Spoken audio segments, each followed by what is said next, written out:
What's up guys, Alex here, welcome back to another Dokkan Battle video, and today I am basically going to be using a full Gotenks team with an LR Gogeta lead, because it's just the best lead in the game right now. So, of course we have Double Gogeta, we have Super Saiyan 3 Gotenks, we have Super Saiyan 3 Adult Gotenks, we have STR base Gotenks, Super Saiyan Gotenks, and just base Adult Gotenks. So it kind of works out, literally, like, the right amount of Gotenks is needed, and they don't link up with each other at all. Oda, I think he was going to super attack, and this is one of the older boss rush stages to try to mix it up a little. And I don't think this Gotenks is that good, to be perfectly honest. If I remember correctly, he was a login reward or something along those lines, because I'm pretty certain you weren't capable of farming him. But to be honest, this team is very, very solid. You have, like, all of these units are capable of hitting extremely hard. They can all do their own thing, and they all link up with each other perfectly for the most part, I want to say. So it definitely is a team with a lot of synergy, pardon me.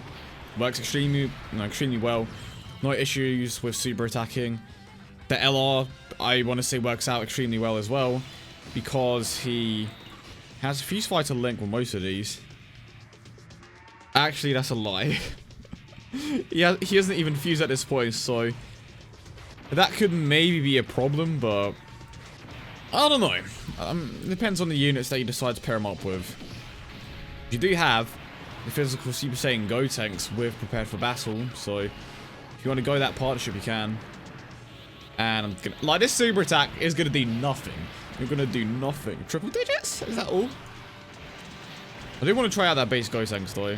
I don't expect him to be good by any means, but yeah, you know. And I kind of find it funny, because if you are to look at it just from a strength standpoint, technically the base forms are extremely weak. I mean, it's not to say that they should be extremely weak, but just in comparison to the other Super Saiyan forms, they should be weaker, right? And what I find funny about this is that the adult form is actually weaker. And to be honest, that could very well be the case in the series due to the lack of training. Because I mean, a few people have argued that Trunks and Goten, of course Kid Trunks and Goten, have outlived their usefulness in a way, their relevance, which you can of course make an argument for, and I do agree to an extent.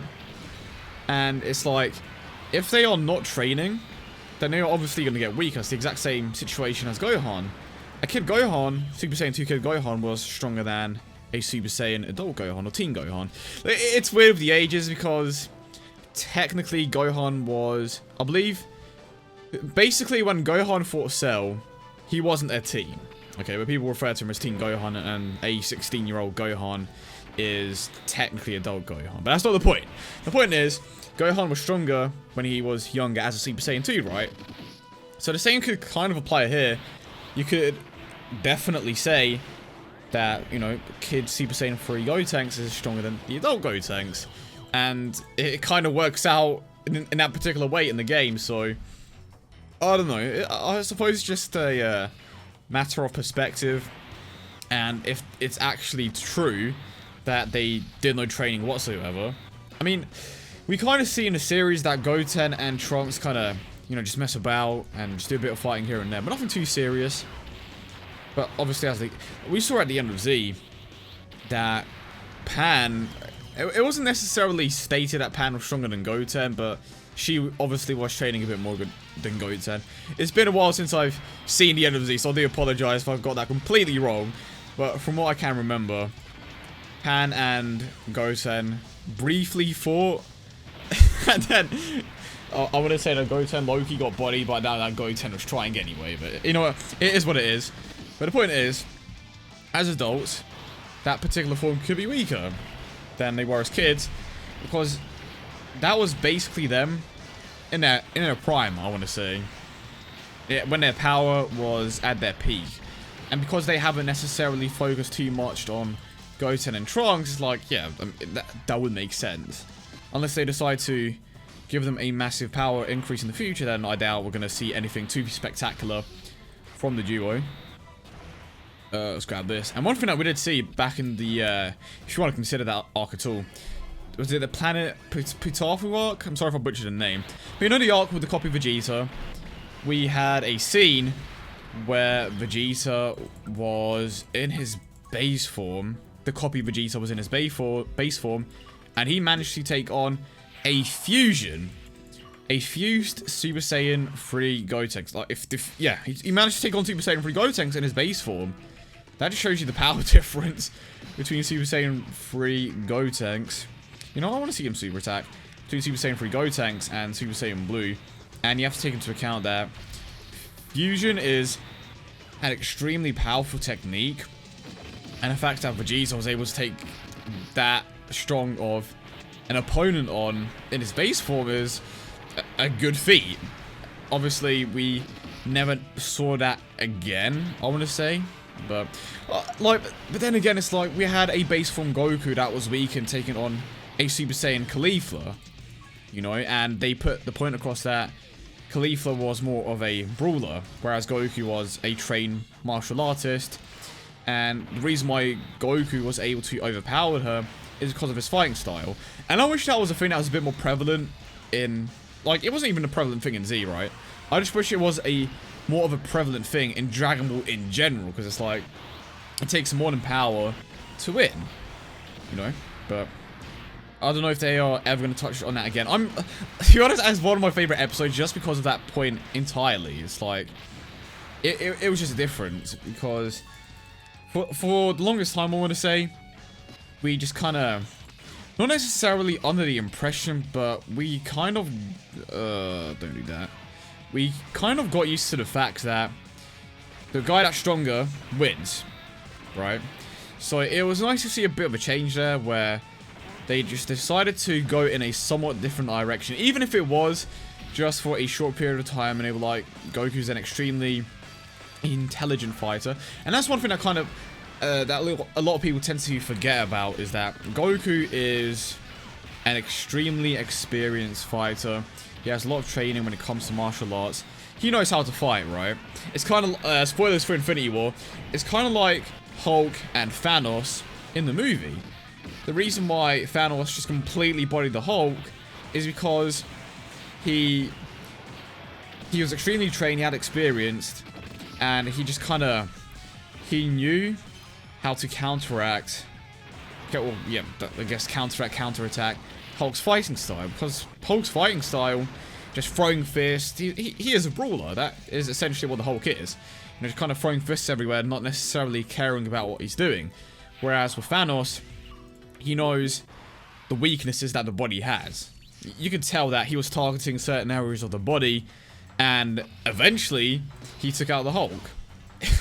And I feel like that's one of the things that they were kind of trying to do with Dragon Ball. Obviously, the movie came out after Dragon Ball, but the same point stands. The fighting style that Goku was using to fight against Caulifla was more of a, what's the best way of putting this? It was more of a contained fighting style.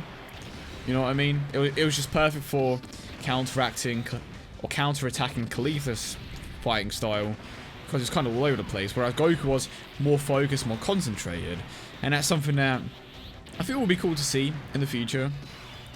I don't know if that was something that they kind of just did in a spur of the moment. They were like, oh yeah, let's include this. Goku's weakened, let's give him a reason to overpower Caulifla when he is weakened, when he isn't necessarily capable of accessing his stronger forms. And it's like, he is an extremely experienced fighter.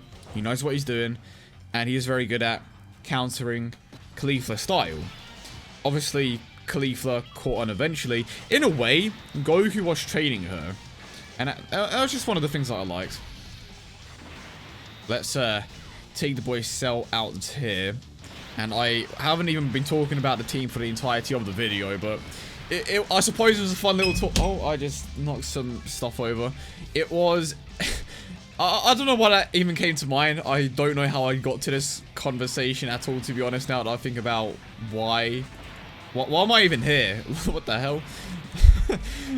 Well, now we're asking You know what? Never mind.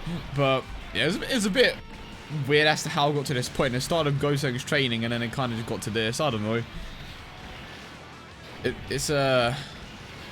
I don't know what to say, to be honest.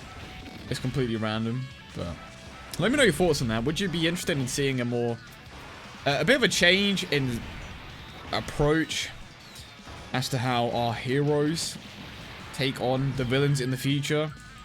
Or are you just satisfied with the way that things are now? Don't get me wrong, the power-ups and stuff are cool, but I just find it interesting when you don't necessarily need just war power, or it just... Power alone is the whole reason for you to take out an enemy. Because like, they've been training with Goku and Whis, so surely Whis has been a big influence on the way that they fight. Or maybe I'm just wrong entirely. Yeah, I hope you guys did enjoy the video. Leave a like and subscribe if you are new. Honestly, let me know your thoughts in the comments. Are you entertaining this idea? I'm not too sure. Yeah, hope you guys have a wonderful day, and yeah, peace.